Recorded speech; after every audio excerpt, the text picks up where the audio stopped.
Hey everybody, and welcome back to Lindsay's Little Library. So I'm here with you today to do a tag video, which are always so fun, and this is called the Reader Problems Book Tag. The original video or the original tag video will be linked down below. You can find it at About to Read. Super sweet girl, go and check it out, go subscribe. I was tagged by Sarah from Sarah's Nightstand, so I'll also leave a link to her video below as well. So let's get started. What are some of my reader's problems? One of them is my cat that's not covered in here, but she's seriously driving me nuts because she is obsessed with tassels on bookmarks, and so she continues to take them and then pull them out and then lose my spot. So it's not in a question, but that's my #1 reader problem right now. I mean, I love her, she's sweet, she's cute, but drives me nuts. So let's get to the tag video, the tag part. Question number 1. You have 20,000 books on your TBR. Close. Sort of. How do you decide what to read next? Sometimes it's really hard for me, and I actually rely on recommendations from you guys to help me figure out what to read next. I do belong to a book club in my town, and so that drives at least one pick every month. I've been trying to join some different groups on Goodreads to kind of help pick a few books that I already own. I'm trying not to buy new ones, but otherwise I literally go down and I just start sitting in front of my shelf and taking a look, like, what am I feeling like, what do I want, what did I just finish with, and do I want to do that genre again, or do I want to switch it up a little bit. I try to have a good mixture between short books and longer books in my TBR pile, as well as different genres, just to keep me interested. So there's really no rhyme or reason to how I pick them. I do get a few arcs, I don't get a lot of them, and so that doesn't necessarily drive my TBR pile for the month. I've only really gotten a few of them so far, so those definitely do take priority when it is needed. So I just kind of go with my gut. Question number 2. You're halfway through a book and you're just not loving it. It sucks. It's horrible. Do you quit, or are you committed to it? Old Lindsay, past Lindsay, would have been like, darn it, I spent money on this book. I've heard it's really great. I must go on and I must finish the book. Today's Lindsay, not so much. I give it 100 pages is my rule. I will always give it 100 pages. And then we'll evaluate at that point. At that point, if I can make it to halfway and I'm still fairly interested, we'll keep going. But if not, it's gone and move on. And there's just so many other good books in this world waiting for me to read than to spend it on ones that I'm not enjoying at the time. Question number 3. The end of the year is coming and you're so close yet so far away from your Goodreads challenge. Do you try to catch up, and if so, how? My Goodreads challenge is kind of out there as a goal, and I more or less pay attention to how on track I am throughout the year. So getting to the end of the year wouldn't be a shocker if I was way off or not.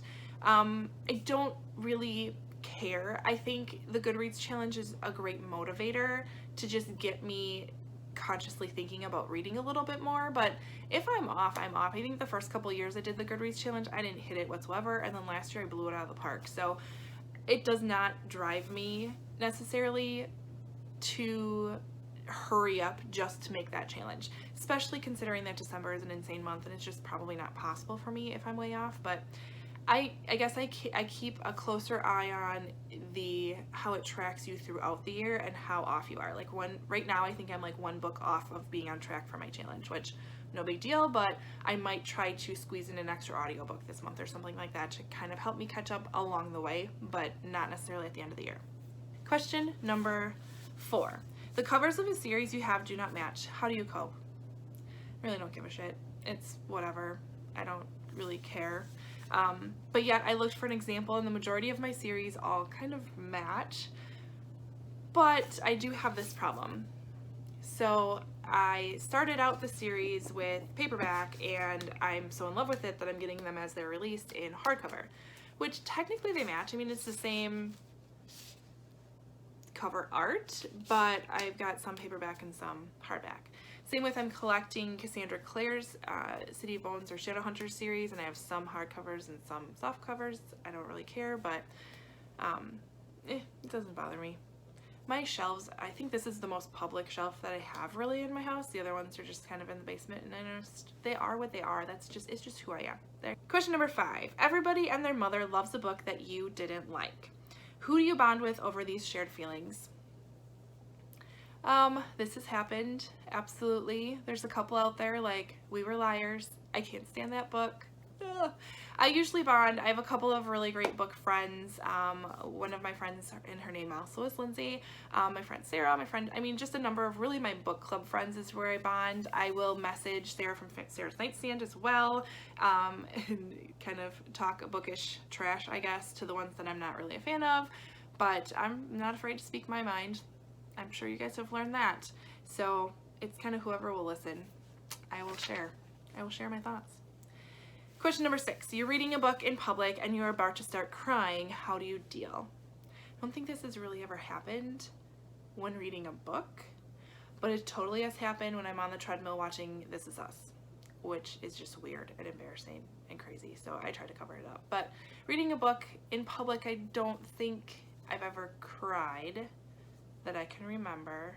And you know what? It is what it is. If somebody sees me, then I'm just going to tell them how wonderful the book is and that they need to read it and probably shove it in their face. So it's most likely what happened. Question number 7. A sequel to a book you love just came out, but you don't remember a lot about the first book. What do you do? This actually happened to me with the 3 Dark Crowns series. The 1 Dark Throne I picked up, and it had been a good year since I had read the 3 Dark Crowns, and I just was completely lost. And so I will go to my friend Google and I will see what they come up with, and if I can find a synopsis, I usually have pretty good luck, especially with series. There's usually something out there that's going to do a quick catch up for you. I very, very rarely ever go back and reread the book before. I just don't have time for that. Just give me a quick synopsis so I know kind of what's happening, and then I can continue and kind of just jump in, and usually books are good about filling you in on what has happened before. One author that does a great job is Janet Ivanovich and her Stephanie Plum series, her One for the Money. I never have to really go back and revisit because it'll usually remind you what's happened before, but it's a pretty cheesy series, and there's not a whole lot of, it's not like a big fantasy where there's a lot of world building and stuff. So I did find that I struggled with the 1 Dark Throne to the point where I actually put it down for a little bit because I was so lost. But I will go to my friend Google. Usually helps me out. All right, question number 8. You don't want anyone to borrow your books. How do you say no politely? I don't. One of the reasons I love having the books I do is so that I can share them and get them out and have people reading them. I know that I have lost a number of books over the years because I've borrowed them to people and I totally forget who they are, and they probably forget they have them, and they just go off into the book abyss. I do try not to loan out books that I haven't read yet that I'm really excited for to people who I might question whether or not they're going to give them back to me just because I haven't read it yet. If I've read it, go spread your glorious, wonderful words and pages elsewhere. That's fine. But if I haven't, I might just maybe not even tell you that I have the book. Possibly. I don't know. Question number 9, reading ADD. You have picked up and put down at least 5 books in the last month. How do you prevent a reading slump? My best method for preventing reading slumps is I try to switch up my genres as often as I possibly can, and so I really just try to go with my gut when I either pick my TBR, or I'm not afraid to completely abandon my TBR and just pick up a book that I'm really excited for. Sometimes revisiting my shelves and just kind of looking through what I have, reading the synopsis again. YouTube videos and book recommendations help a lot because it'll get me excited for it again. But if I am in a bad reading slump, I just let it be a slump and I will move on and do something else. I will binge watch a show. I'll just let it be, and usually that urge to read just naturally comes back for me. So it doesn't happen too often, but just let it be. Question number 10. There are so many books coming out that you want to read. How many do you actually buy? I very rarely buy or pre-order books that are coming out. It has to be something that I'm usually just an author that I'm in love with. So for example, any Jodi Picoult book, it's pre-ordered and as soon as I can, and I cannot wait. I'm counting down the days till it comes. Same with Kristen Hanna, although I didn't necessarily pre-order, but her new book comes out shortly, and it's part of Book of the Month Club this month. So I bought that. That was like right away, went on and put that in my box and it's on its way already. So very few books will I do that for, and I usually just wait. I see if Book Outlet is out, it has it. I will check my library. Actually, I have really great luck at my library.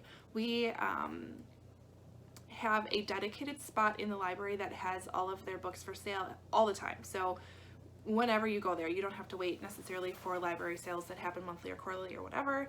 So anytime that I stop in, I immediately go over there and check out what's there. And I've had some really great luck lately getting newer releases. So I just kind of wait and take a look around. So number 11, after you bought that brand new book you were so excited to read, how long does it sit on your shelf?